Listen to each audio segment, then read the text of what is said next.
Bonjour à tous et à toutes qui vous nous rejoignez ce matin pour cette présentation du projet SAM, Standardization for Additive Manufacturing, dont nous sommes particulièrement fiers à l'UNM, puisque c'est un projet qui est financé par la Commission européenne, mais je reviendrai un peu plus loin sur le contexte et le cadre de ce projet. Je suis Cyrielle Fournier, je suis responsable innovation à l'UNM, qui est un bureau de normalisation sur la mécanique, l'acier et le caoutchouc, et je suis coordinatrice de ce projet. Je suis accompagnée par Alison Rosa, qui est chef de projet en normalisation et qui gère la commission de normalisation sur la fabrication additive. Ah, voilà, il est juste à côté de moi. Bonjour tout le monde. Et j'ai également ma collègue Anne-Lise qui est en ligne, qui est responsable communication à l'UNM et qui nous accompagne sur les questions de modération. Voilà, n'hésitez pas à poser vos questions tout au long du webinaire. Anne-Lise pourra nous les Eh transférer. bien, je les transmettrai. Tu seras interrompu, on les posera d'office pour pas attendre trop longtemps la fin. Donc, posez-les dans la zone Q&R et elles seront retransmises automatiquement. Et effectivement, dans le chat, au fur et à mesure de la démo, je déposerai les liens pour aller plus loin, pour en savoir plus. Voilà. Donc, ça y est, Cyrielle, tu as la main. Eh bien, merci Anne-Lise. Alors, pour ce webinaire, donc je vous propose le programme suivant. Tout d'abord, un petit rappel de la normalisation et des normes, les principes généraux, puisque c'est quand même bien dans ce contexte-là qu'est élaboré le projet SAM. Ensuite, je vous parlerai des différentes étapes du projet SAM, qui est un projet qui va durer 4 ans. Et ensuite, je vous donnerai des informations pour rejoindre le projet, mais aussi vous dire pourquoi on a besoin de vous aujourd'hui. Alors, les principes généraux des normes. Alors, les normes, ce qu'il faut rappeler, c'est que ce sont des documents techniques qui vont venir décrire des méthodologies, des systèmes enfin, des méthodes d'essai. Ça peut être des éléments sur la qualité. Je pense aux normes de management de la qualité. En fabrication additive, ça peut être sur les poudres. Bon, voilà, on a des normes sur tous les sujets qui sont d'application volontaire. C'est environ un parc de 35 000 normes au niveau NF, enfin sur le parc français, pardon, et elles sont d'application volontaire parce que les entreprises ont le choix de s'y référer ou non.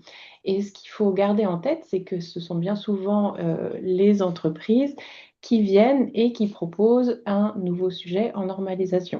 Il faut bien faire la différence avec les normes juridiques euh, voilà, qui sont de l'ordre de 400 000 documents qui concernent les décrets, les arrêtés, les lois et qui sont d'application obligatoire. Voilà, c'est une confusion qu'on retrouve assez souvent dans les médias. Donc, pour commencer, voilà, vraiment, je tenais à faire cette clarification.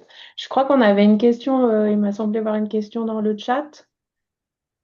Non, non, ça Bon, c'était une main ok, levée accidentellement. Pas de problème, tu peux pas de continuer. souci. Alors, je continue. Donc, les principes généraux, donc comment ça marche, les normes volontaires, enfin, c'est pas plutôt comment ça marche, mais à quels grands principes elles répondent. Tout d'abord, ce qu'il faut savoir, c'est que les normes sont élaborées selon le consensus, c'est-à-dire qu'on a l'accord et le consentement du plus grand nombre. J'ai une collègue qui a toujours tendance à dire, on sort de réunion toujours un petit peu pas content parce qu'on a accepté de faire un effort pour comment dire, par rapport au cahier des charges ou aux idées qu'on s'était fixées quand on vient en réunion sur les normes, on doit faire un effort pour que tout le monde ressorte avec ses objectifs, mais parfois ça dévie un petit peu de ce qu'on attendait. Je ne sais pas si c'est très clair ce que j'ai dit, mais voilà, pour garder ça en tête l'accord et le consentement du plus grand nombre. Les normes sont élaborées selon un principe d'ouverture, puisqu'on recherche dans la norme que tous ceux qui vont participer à son écriture, qu'on représente toute la chaîne de valeur, donc c'est-à-dire les utilisateurs, les fabricants, les pouvoirs publics, mais aussi des petits, enfin des PME comme des grands groupes. On cherche à avoir le tour de table le plus large possible. Les normes, elles répondent aussi, enfin, elles sont élaborées, elles répondent à un principe de transparence dans le sens où vous savez quelles sont les entreprises, quels sont les acteurs qui vont participer à la rédaction d'une norme. Et puis, dans le processus d'élaboration d'une norme, il y a une étape qu'on appelle enquête publique, où la norme est mise à disposition donc sur le site de l'AFNOR. On peut la consulter, faire ses commentaires, n'importe qui, et les commentaires vont être traités par le groupe qui a la responsabilité de la norme pour pouvoir l'améliorer et encore faire en sorte qu'elle réponde à ce consensus et quel est le consentement du plus grand nombre. On l'a déjà vu, les normes sont d'application volontaire et elles sont mises à jour régulièrement, c'est-à-dire à minima tous les 5 ans, elles font l'objet d'une étude pour savoir si elles répondent toujours à l'état de l'art. Donc la normalisation dans le monde, donc en France, la normalisation est organisée par l'AFNOR, qui est l'Association française de normalisation, et qui va et suivre et représenter la France dans les instances ISO et IEC. Donc ISO, c'est l'Organisation internationale de normalisation. L'IEC vient traiter les normes spécifiques sur les électrotechnologies. L'ISO est vraiment plus large. Et côté européen, on a le CEN-CENELEC. Voilà, pareil, l'AFNOR représente la France au CEN-CENELEC. Et c'est tout ce que je voulais dire, pardon. Autant les normes issues de l'ISO et de l'IEC, donc les normes internationales au niveau français, on a le choix de les adopter dans la collection des normes françaises. Autant les normes européennes sont de reprise obligatoire, c'est-à-dire que nous avons l'obligation de traduire les normes européennes en français, d'une part, et s'il y a un document national en conflit avec la norme européenne, on se doit de l'annuler au profit de la norme européenne. Donc l'AFNOR va suivre ces différentes instances et va mandater des experts dans les instances internationales et européennes de normalisation pour participer à la rédaction des normes et à l'inverse, les instances internationales et européennes de normalisation vont consulter régulièrement les différents membres, donc l'AFNOR en France, l'UNI en Italie, le DIN en Allemagne, etc., etc. Alors, comment ça se passe? Je vous disais tout à l'heure que Alison et moi travaillons à l'UNM.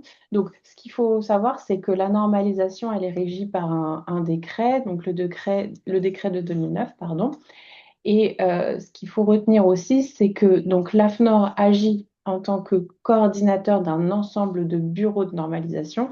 De mémoire, je crois qu'il y a une vingtaine de bureaux de normalisation qui vont porter sur des thèmes spécifiques. Alors à l'écran, vous voyez par exemple le BNA qui va traiter des normes d'automobile, le BNAE c'est l'aéro, BNG c'est le gaz, l'UNM, comme je vous le disais, on parle des normes de mécanique, caoutchouc et acier.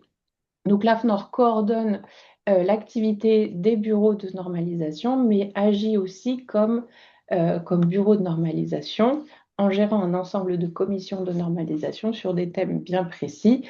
Et voilà, ce sont dans les commissions de normalisation que sont élaborées les normes.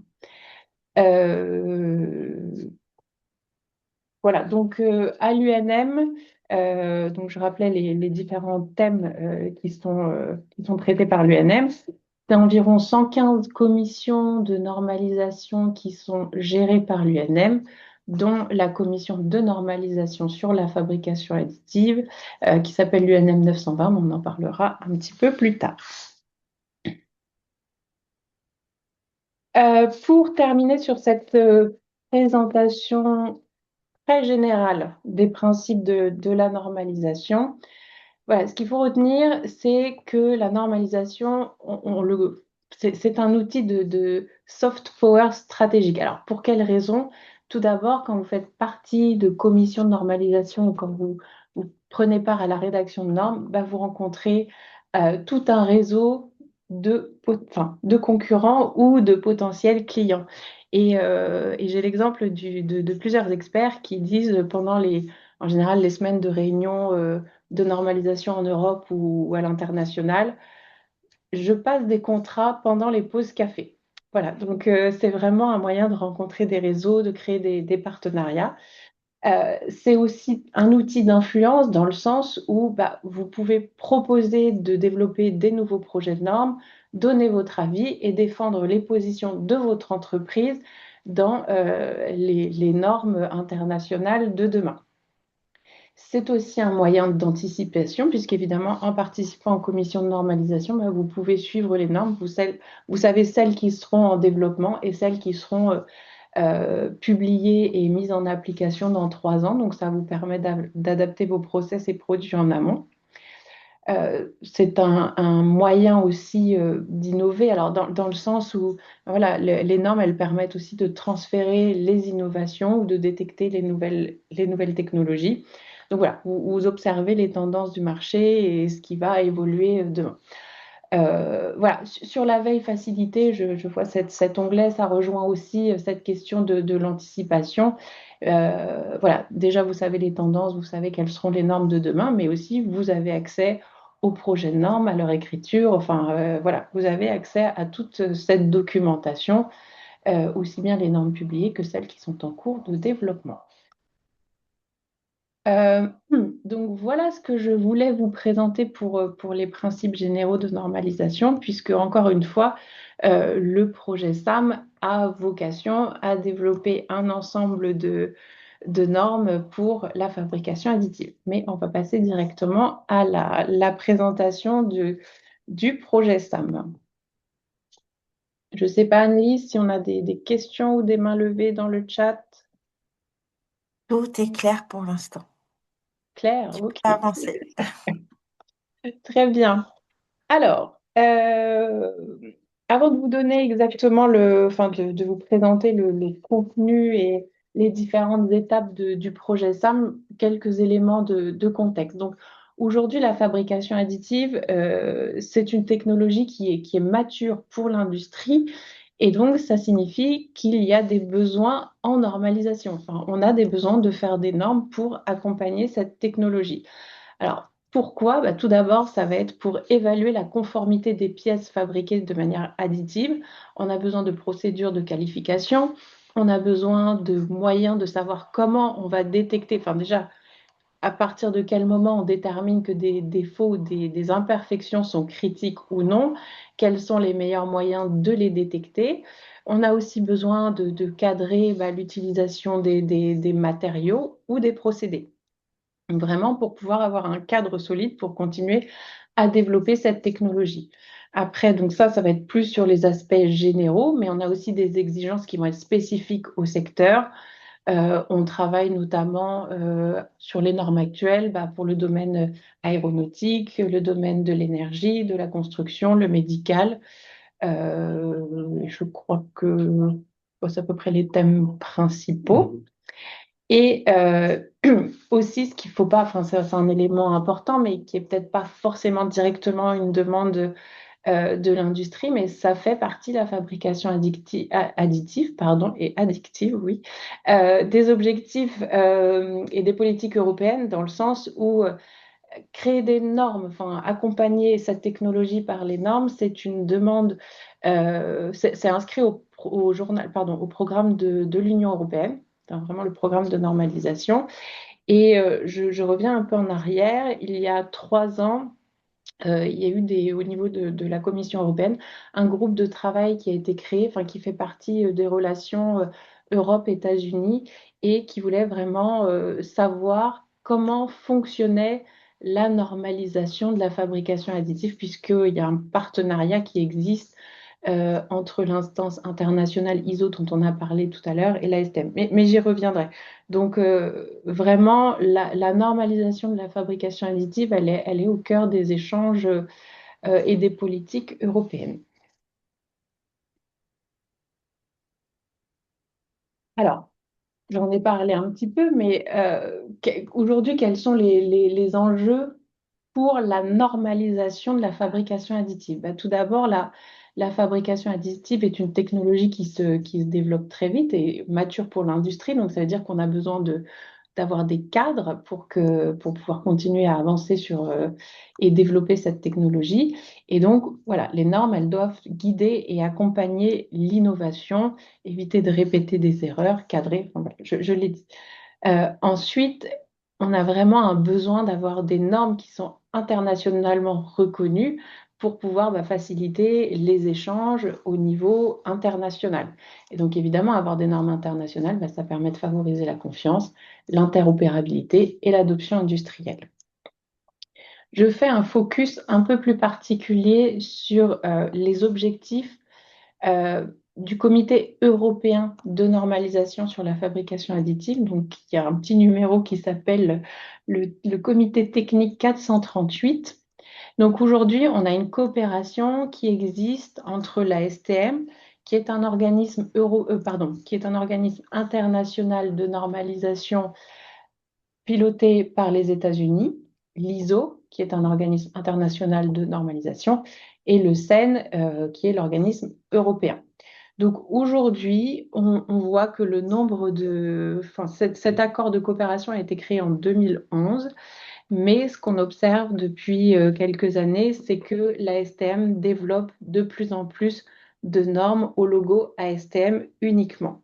Et donc, ce qu'on cherche à faire, notamment à travers ce projet, c'est vraiment de maintenir cette coopération UN-ISO-ASTM et d'éviter que la STM fasse cavalier seul.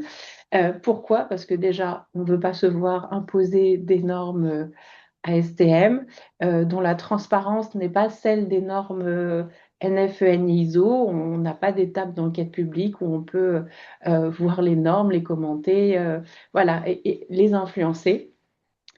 Donc, il y a vraiment un manque de transparence au niveau du développement des normes ASTM. On ne veut pas avoir des documents conflictuels, c'est-à-dire une norme ISO qui entre en conflit avec une norme ASTM. Enfin, pour le marché, ça n'a aucun sens. Le but, c'est aussi de rationaliser l'expertise, c'est-à-dire on ne voudrait pas avoir des experts spécialisés en fabrication additive qui participent aussi bien à des groupes de normalisation ASTM qu'ISO.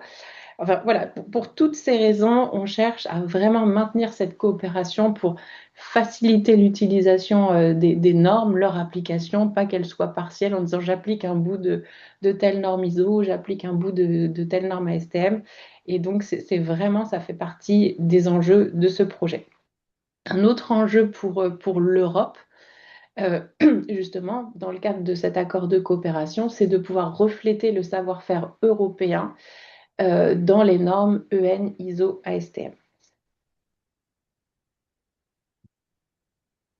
Alors, donc je vous disais en début, en introduction, que le projet STAM était financé par la Commission européenne, donc plus particulièrement dans le cadre d'ESMEA, donc European Innovation Council and SMEs Executive Agency. J'en dirai vraiment quelques mots parce que je ne suis pas non plus très très à l'aise sur toute l'organisation. Mais voilà, ESMEA, c'est une agence exécutive de la Commission européenne qui va gérer des programmes de l'Union européenne qui vont soutenir l'innovation, les TPE, le marché unique. Enfin, voilà, donc il y a ces programmes-là. Et dans le cadre de cette agence ESMEA, il y a des appels à projets qui vont être lancés donc à peu près 4 fois par an. Et qui vont viser justement à soutenir tous ces travaux, l'implication des TPE, etc. Et il y a des appels qui, enfin, voilà, comme je disais, il y a 4 appels par an qui sont destinés aux organismes de normalisation et qui vont très souvent porter sur l'hydrogène, la cybersécurité, l'économie circulaire. Enfin, voilà, les thèmes sont assez variés par session d'appel à projet. Il y a une quinzaine de sujets. Et donc, c'est dans ce cadre-là qu'il y a 2 ans, il y a une proposition pour justement développer les normes de fabrication additive pour les raisons évoquées en début de webinaire. Et donc, on est très content puisque nous avons répondu à cet appel à projet qui a été approuvé. Quand je dis pardon, que ces appels sont dédiés aux organismes de normalisation, ça ne veut pas dire qu'on ne peut pas faire appel à des prestataires pour travailler sur ces projets. Alors, en quelques mots, je disais donc le cadre de ce projet et les objectifs de l'appel, pardon, c'était d'élaborer des normes de fabrication additive vraiment qui portent le logo EN ISO STM, donc normes conjointes entre l'Europe, l'ISO et la STM, et bien refléter le savoir-faire de l'industrie européenne dans ces normes EN ISO STM. Donc, comment on va pouvoir mesurer aussi comment dire, ces objectifs, bah, c'est en augmentant la participation des experts européens dans les instances de normalisation de fabrication additive et aussi par le nombre de normes qui seront rédigées dans le cadre de ce projet. Alors, bon, c'était peut-être assez vague, donc je vais rentrer plus dans le détail des différents axes de ce projet. Alors, je vous donne les grandes lignes, j'irai dans le détail après. Tout d'abord, on a un premier axe qui va porter sur le développement de normes sur le procédé binder jetting. Le deuxième axe qui est un volet plus orienté communication. Et le troisième qui va consister en la préparation d'une feuille de route pour l'Europe, de savoir quelles sont les normes et les besoins prioritaires de l'Europe pour la normalisation de la fabrication additive. Le projet a une durée de 4 ans et il a commencé à peu près j'ai mis juillet, mais en fait, c'est plutôt août-septembre. Voilà. Alors, pour vous donner plus d'informations, alors je passe sur cette slide on pourra y revenir selon vos questions, mais qui explique comment vont s'intercaler les différents axes de travail du projet avec les instances de normalisation existantes. Je ne vais pas dans le détail, on pourra en reparler éventuellement. Alors, comme je vous disais, le premier axe va porter sur le procédé binder jetting. Aujourd'hui, la majorité des normes de fabrication additive portent sur le procédé PBF, donc dépôt par lit de poudre. Et on commence à avoir des normes qui se construisent autour du DED. Donc, j'ai plus le terme en français. Dépôt de énergie concentrée. Parfait, Alison. Dépôt de matière sous énergie concentrée. Merci beaucoup. Donc voilà, on a ces procédés pour lesquels on commence à avoir de plus en plus de normes. Pour autant, le procédé binder jetting commence à se développer au niveau industriel parce qu'il permet voilà, si j'ai bien compris, de faire des pièces, des petites pièces en grande série. Et donc le but, c'était d'accompagner le développement de ce procédé en proposant de rédiger une norme qui va être harmonisée, donc c'est-à-dire cohérente avec la directive sur la sécurité des machines, enfin le règlement machine. Euh, donc pourquoi faire une norme sur la sécurité des machines? Bah, tout d'abord, c'est pour garantir la confiance dans ce procédé et puis aussi encourager sa mise en œuvre. Et donc voilà, c'est vraiment pour accompagner ce procédé. Et puis à plus long terme, ça va être de dire aux entreprises, bah, si vous appliquez cette norme de sécurité machine sur le procédé binder jetting, vous serez conforme aux attentes de la réglementation machine. L'enjeu à long terme est double dans le sens où la Commission européenne a aussi une demande pour développer les normes qui viendront, les normes machines, sécurité des machines qui viendront en soutien de la réglementation. Aujourd'hui, où on en est sur ce premier axe, donc, ce qu'on va faire, c'est qu'on va demander à un prestataire de faire une analyse de marché, c'est-à-dire combien de machines de binder jetting sont vendues et utilisées, où dans le monde, quels sont les matériaux qu'elles utilisent, les points clés de sécurité dans la machine et puis de préparer la trame de la norme sur la sécurité des machines binder jetting, sachant qu'il existe aujourd'hui la norme sécurité des machines pour le procédé PBF et DED. Donc là, la sélection du prestataire est en cours et j'espère que courant mars, voilà, le prestataire sera retenu pour pouvoir commencer son analyse de marché, le projet de norme. Et donc, il est prévu que le prestataire remette ces éléments et ses livrables début 2026. Évidemment, le prestataire, on n'attend pas de lui qu'il travaille tout seul, mais on aura des échanges réguliers avec lui sur son avancement pour savoir si ça répond aux attentes des experts français et européens. Voilà, donc de la commission, pardon, du comité technique européen sur la normalisation. Le deuxième work package est plus, comment dire, plus sur la communication parce que de toute façon, on ne peut pas enfin, voilà, encourager, enfin, avoir plus d'experts européens qui défendent les intérêts européens dans cette normalisation internationale sans se faire connaître, sans rappeler les enjeux. Donc, on organise une masterclass le 24 mars à la veille de Metal AMS, qui est un événement organisé par le CETIM, donc sur la fabrication additive. Et donc, sur cette masterclass, on va vraiment parler des enjeux aujourd'hui. Quels sont les besoins côté, pardon, côté aérospatial? Quels sont les besoins côté énergie? Les difficultés rencontrées? Les normes dont on a besoin. Donc, il y aura vraiment deux tables rondes. Là, vous voyez les intervenants pour la partie aérospatiale et les intervenants pour la partie énergie. Et le but est de pouvoir vraiment se rendre compte aussi des difficultés rencontrées, de voir comment, à travers les normes, mais pas seulement, on peut commencer à donner des éléments de réponse et voir ce qu'il faut construire, quels sont les besoins prioritaires pour l'Europe. Pardon. Ça sera suivi d'une table, enfin, une table ronde plus générale pour faire le bilan et puis Je, aussi, je vais t'interrompre. oui, oui, je termine, et Je vais faire t'interrompre. Ah oui, le, vas-y, termine. pardon, voilà, faire le lien avec l'axe 3. Mais voilà, je prends les questions, oui. Alors, les normes déjà, c'est une question de Mathias à Lyon. Les normes déjà existantes sur les procédés PBF et DVD existent-elles au niveau du CEN ou de la STM? Ou la STM, c'est les deux. Oui, on va avoir des normes EN, ISO, ASTM sur le procédé PBF, mais ce qui n'empêche pas d'avoir des normes ASTM uniquement sur ce procédé. Mm. Et ça vaut aussi pour tous les sujets de fabrication additive. Je ne sais pas si j'ai correctement répondu à la question.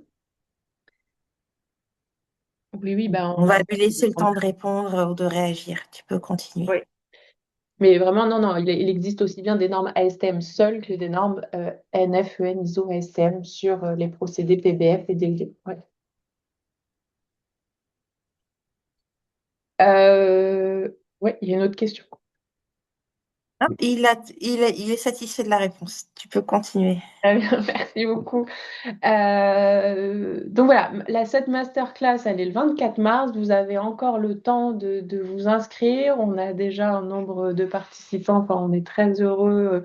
Je sais plus enfin, au dernier, je crois, début janvier, on était déjà une soixantaine d'inscrits. Donc vraiment, ça va être un événement assez riche qui est suivi d'un cocktail, donc qui sera le moment de discuter avec vos partenaires. Et puis, on sera présent, je dis on, l'UNM, on sera présent pendant tout Metal AMS avec un stand pour pouvoir répondre aux questions relatives aux normes de fabrication additive. Donc voilà, comme pour le précédent axe de travail, le but, enfin, voilà, par rapport à ce projet de communication, c'est vraiment de faire connaître le rôle de l'Europe, expliquer pourquoi c'est dangereux de perdre cette coopération UN, ISO, STM et essayer d'identifier des nouveaux experts européens qui vont pouvoir contribuer et intégrer les groupes de normalisation internationaux pour refléter justement ce savoir-faire européen. Et voilà, et je disais, ce qu'on va pouvoir, les restitutions et les informations qu'on pourra obtenir pendant la masterclass sur les besoins de l'Europe en matière de normalisation de la fabrication additive va permettre de nourrir le dernier axe du projet. Je me dépêche aussi, je vois que l'heure tourne. Donc voilà, le dernier projet consiste à développer une feuille de route donc pour le Comité européen de normalisation et de préparer 5 normes, c'est-à-dire voilà, que ce comité européen détermine les 5 normes qui vont être prioritaires pour l'Europe. Donc ça, c'est le rôle sur la première année. Et cette partie-là est pilotée justement par mon collègue Alison et on vous donnera quelques mots des tendances et des sujets qui se dégagent puisqu'on a eu la réponse à une consultation hier. Donc c'est vraiment tout frais comme information. Et après, donc ça. faire cette feuille de route. L'objectif, c'est de la livrer en fin d'année 2026. Et ensuite, sur les 3 années du projet restantes, ça va être de solliciter des universitaires pour préparer la rédaction de ces normes. Pourquoi on fait appel à des universitaires? Déjà pour deux raisons. C'est qu'aujourd'hui, il y a un programme de normes assez important. Bien souvent, les experts en normalisation nous disent on a un intérêt, mais on n'a pas forcément le temps de préparer, enfin de rédiger, de participer à la rédaction de ces normes, de les suivre toutes. Donc le but, c'est de déléguer cette partie et la rédaction des normes prioritaires à des universitaires et aussi, comme je le disais un peu plus haut, de renforcer la participation, enfin les liens entre la recherche européenne et la normalisation. Donc ça sera sur les années 2 à 4. Et pour justement s'assurer que les universités donc, qui vont participer à la rédaction de ces projets seront bien en phase avec les attentes côté Europe et international et ce qui est en cours de rédaction, on fera appel à un organisme de recherche technologique voilà, qui fera le lien entre les projets de normes et le programme de travail existant côté normalisation.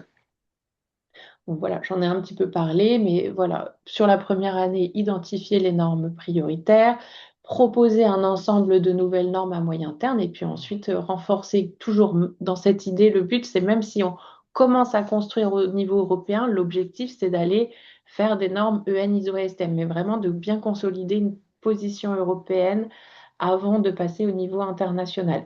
Et donc, comme je le disais aussi, le but, c'est de renforcer le lien avec le monde universitaire. Donc voilà, hier, on a terminé une consultation justement pour commencer à identifier les normes prioritaires pour l'Europe, mais sachant qu'après, elles seront soumises à des discussions du groupe. Mhm. Et donc, Alison, moi, ce que j'ai vu dans les tendances, c'est qu'on a des normes qui s'appliquent enfin, des demandes sur le domaine ferroviaire, pour Mhm. l'aluminium. Je ne sais pas si tu as quelques compléments, quelques informations, Oui, quelques enfin, rapidement, oui. on a un peu tout, hein, enfin, plusieurs sujets qui se dégagent. Et après, bon, il y a quelques tendances, mais il y a surtout voilà, donc, des propositions en DoD, donc surtout pour les applications ferroviaires, ce que je vois un peu aussi l'une des demandes de la France, des sujets qu'on a poussés au niveau voilà, qu'on va défendre au niveau du groupe européen. Il y a des sujets un peu environnementaux, je pense par Danemark. Ils ont Mhm. proposé, alors c'était des sujets sur oui, la consommation énergétique, calcul et documentation. Voilà, je ne vais pas rentrer dans le détail. Il y a des sujets de qualification pour Oui. donc, fusion laser, des parties, sur le procédé et aussi des normes en matériaux qui sont sortis. Voilà, donc il y a plusieurs sujets et aussi, voilà, donc il y a eu 7 pays qui ont répondu, je pense, au niveau européen. Oui, j'avais noté Danemark, Autriche, Belgique, France, Allemagne, Portugal et Royaume-Uni. C'est ça. Donc ça fait à peu près une vingtaine de propositions. Donc sachant qu'on va retenir, dans le cadre de la roadmap, c'est à peu près un quart parce que c'est cinq Oui. sujets voilà, qui vont vraiment donner un peu la cadence du projet après parce que ces propositions-là vont donner, comme Cyrielle a expliqué, vont donner suite à des projets de Mm. normes. Mais même les sujets qui n'auront pas été retenus, voilà, donc ça pourra aussi quand même Oui, faire aboutir à l'objet de l'objet normes, de mais notre, oui. voilà, des futures normes. Et après, sur ces propositions, Alison,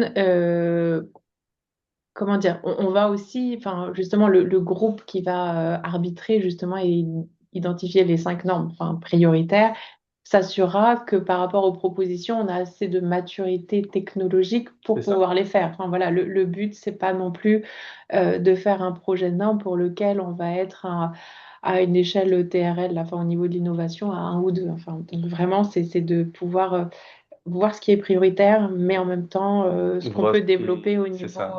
Au niveau européen, industriel. oui. Voilà. Voilà, on a vraiment pointé à la réunion de lancement. C'était vraiment que les normes soient poussées par le besoin industriel, que ce soit lié à des projets industriels en Europe. Donc ça a été vraiment clarifié. C'est pas des documents pour des documents, c'est pas des normes pour des normes.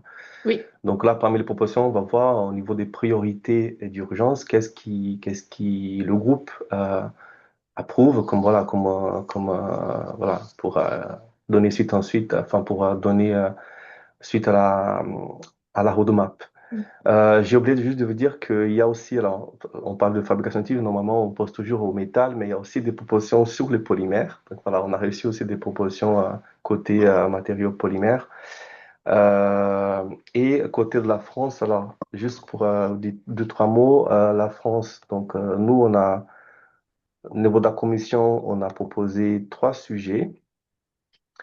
Je vais vous dire dans les grandes lignes ce qu'on a voté au niveau de la commission. Donc, le premier sujet, ça porte sur l'influence ou l'impact des défauts sur la performance ou le comportement mécanique du matériau, notamment en fatigue.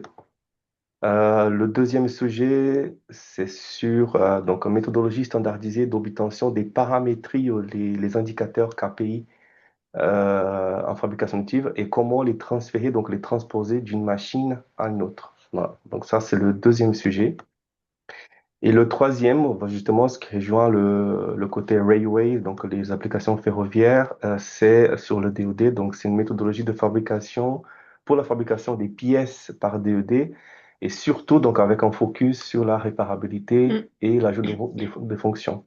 Voilà, ça c'était une demande surtout de côté SNCF, Alstom et d'autres parties prenantes qui utilisent le DoD comme Framatome. Institut de soudure, voilà, il y avait quelques entreprises, Bureau Veritas, je crois Striker aussi, je vois que Maxime il participe à la webinaire. Voilà, donc je sais pas si un après il y a des panel. Non, questions. non, bah, très, très bien. Merci beaucoup. Après, enfin voilà, aujourd'hui, on parle de cette consultation au niveau européen qui s'est terminée avec ces 20 projets qui se dégagent. Tout n'est pas figé dans le sens où la masterclass qu'on va organiser, on va parler de ces sujets. Mhm. Et quand même, le but, c'est d'ouvrir les débats et de voir s'il n'y en a pas d'autres. Enfin, si certains, par rapport à ceux qui sont proposés, sont particulièrement mis en avant, où il y a des attentes assez fortes et peut-être les compléter. Enfin, voilà. Mais dans l'avancement de ce projet, il était nécessaire qu'on puisse avoir déjà une vision de ce que seraient ces projets, parce que je ne vous cache pas que les premières réunions européennes, voilà, quand on a ouvert les débats, bah, ça partait dans tous les sens. Donc il fallait un peu cadrer, mais encore une fois, même si on commence à avoir des tendances, ce n'est pas figé. Je ne sais plus, Amandine, Annelise, si le webinaire était prévu pour terminer à midi ou 11h45.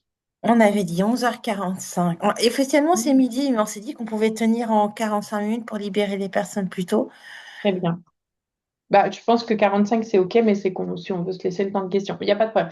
Alors, pourquoi enfin, rejoindre le projet SAM? Donc, tout d'abord, je suis très Bah, contente de déjà, la vous prochaine dire. réunion du groupe, Et on c'est- va décider justement sur les priorités. C'est peut-être oui, un message aussi à laisser. oui, bah, on va en reparler. Mais Mm.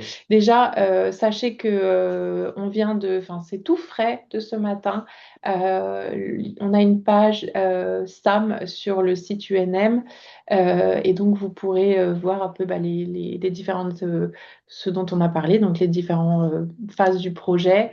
Euh, Quelle peut être votre intervention selon que vous soyez fabricant de machines, utilisateur, donneur d'ordre, voilà, toute la chaîne de valeur.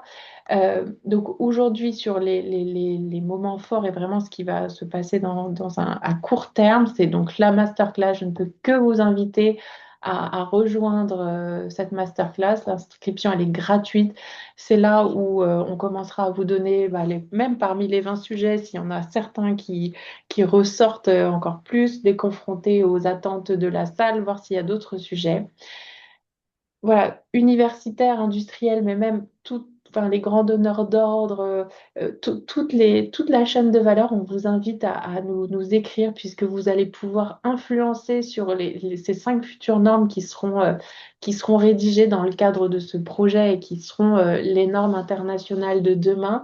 Les universitaires en particulier parce que c'est à vous qu'on va faire appel pour rédiger ces drafts de normes avec voilà, en tant que prestation. Et donc, pour aussi pouvoir justement donner vos... Enfin, il y a deux canaux, on va dire, pour pouvoir donner vos tendances, vos besoins et nous dire si parmi les 20 sujets là, qui se dégagent, certains sont particulièrement prioritaires.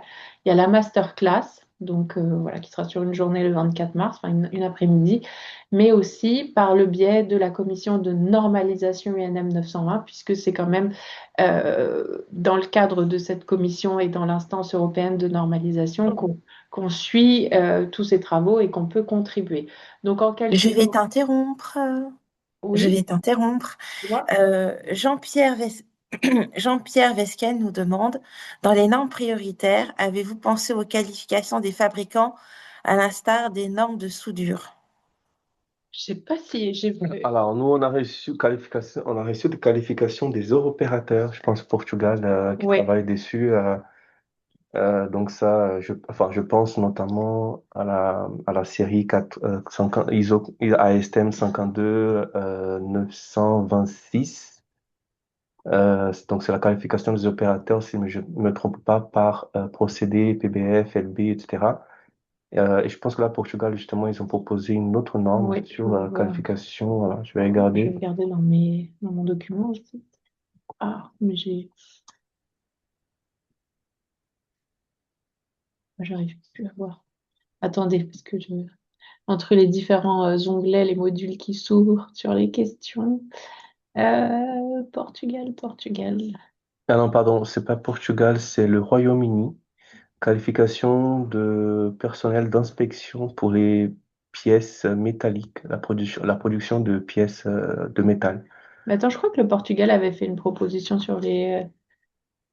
Alors, non, ça doit être sur la Comprehensive Quality Requirement for Production. Donc non, là aujourd'hui, les propositions, c'est plus sur les matériaux que sur les opérateurs. Mais il existe déjà une série de oui, normes c'est sur la ça, oui. qualification des opérateurs. C'est ça. Il y a la 52 926, je pense, c'est sur les opérateurs. Tu peux peut-être le mettre la référence dans le chat, Alison. Et n'hésitez pas à nous écrire après pour qu'on vous donne plus de précision. Et 52 900. Alors, après, il y a une autre sur ce qu'il y a les opérateurs et les managers, enfin, le personnel au-dessus. Il y OK. a une norme là-dessus aussi. J'essaie de retrouver la référence. Je vous mets ça dans le chat. Donc voilà, aujourd'hui, par rapport à la liste qu'on a reçue, pas de demande spécifique sur la qualification des opérateurs. Je ne sais pas, Nice, s'il y avait d'autres questions. Eh bien, pas pour l'instant. Ok.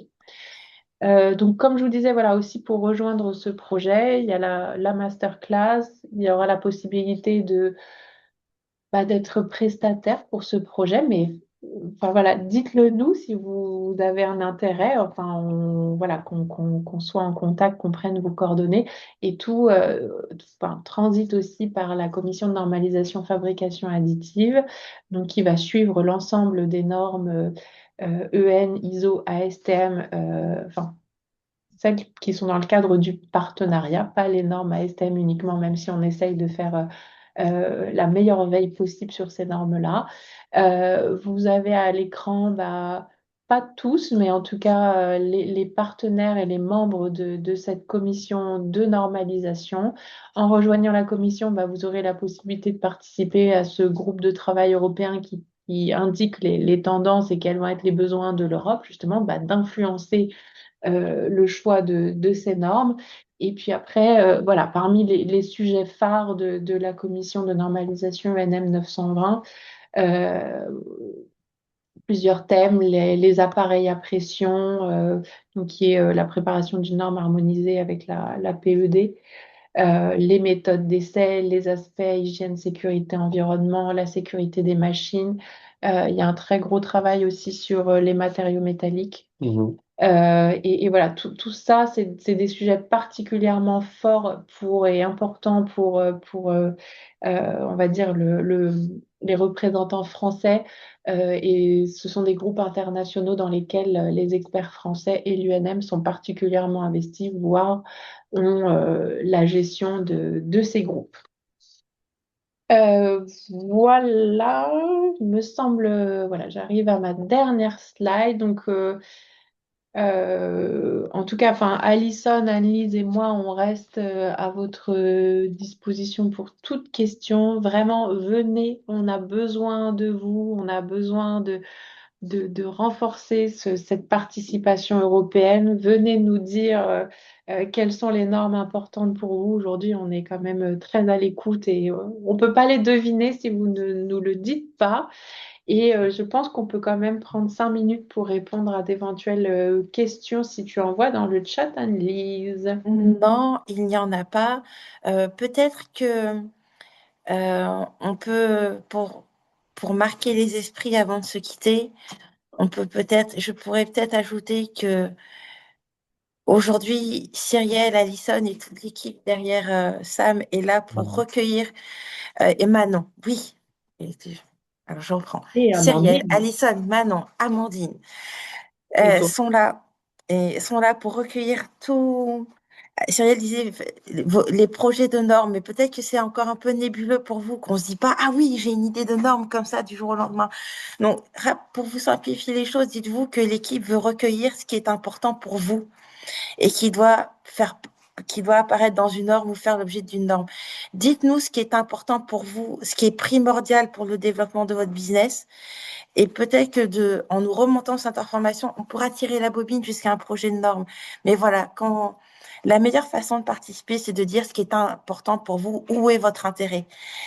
Et ainsi, on se servira de la norme pour mieux le protéger ou pour mieux le développer. Mais la question la plus simple à se poser, c'est qu'est-ce qui est important pour moi, où est mon intérêt et comment la normalisation peut le développer et le protéger. Donc voilà, j'associe souvent normes à intérêt. Et le deuxième point, c'est si je n'y suis pas. Voilà, ben, si vous n'y êtes pas, eh ben, personne ne pourra le dire pour vous. Mhm. Ouais, Donc alors l'absence, elle coûte très cher. Vas-y, Alison, je t'ai ben là, interrompu. pour compléter, oui, justement, pour profiter à ta ligne sur. On est encore tôt dans le Oui, développement de la roadmap. C'est ça aussi qui. Donc, si jamais Mm. il y en a parmi vous qui ne faites pas partie encore de la commission, c'est possible. c'est possible de nous rejoindre. Donc, contactez-nous parce que là, concrètement, ce qui se passe, c'est que voilà, la consultation au niveau de chaque pays vient de se clôturer. Mais ce ne sont que deux propositions. Oui, Et là, donc on va là, arbitrer. on Oui. va arbitrer Et ça donc oui. je pense début mars, ce qu'on souhaite. Donc il y a la prochaine réunion du groupe européen, c'est le 4 mars. Voilà, à l'UNM, mais vous pouvez aussi accéder en ligne. Voilà, il y aura un lien Teams. Mais donc le groupe va décider. Commencer. Commencer, Oui, voilà, je pense ça va que être décider, plusieurs, je suis ambitieux déjà. ouais, plusieurs réunions, je pense, pour Ben se oui, on a mettre une. d'accord sur ces 5 projets. Et encore une fois, en sachant qu'on est à l'écoute aussi de ce qui se passera pendant la masterclass. Exactement, oui, voilà, qui est déjà en mars. Donc, mais voilà, donc on a du poids sur la cloche, comme on dit. Donc voilà, donc on a vu, donc il y a un gros engouement en décembre. Donc on avait une quarantaine de participants, donc on n'a Hmm. jamais vu ça donc en Europe, donc Oui. ce qui est plutôt positif. Donc, Donc voilà, on compte sur vous Voilà, et on a besoin de vous. Parce que soyez voilà, présents. on ne veut pas faire des normes voilà, qui restent sur étagère. C'est pas du tout le but du projet. Ah, ok. Eh bien, on n'a pas de nouvelles questions. Je pense qu'on peut se quitter. J'ai mis dans le chat des liens, mais si vous n'avez pas eu le temps d'y cliquer, on les remettra dans la présentation. Dernière info que j'ai rajoutée, Alison, comme tu as annoncé la date de la réunion européenne, si les gens veulent se renseigner sur celle-ci, ils peuvent t'écrire. Oui. Oui. Voilà. Et on remet tout ça dans la présentation. OK. Eh bien, merci à tous d'avoir Merci. passé 50 minutes avec nous. Bonne journée. merci, bonne journée À à très vous. bientôt. Au revoir.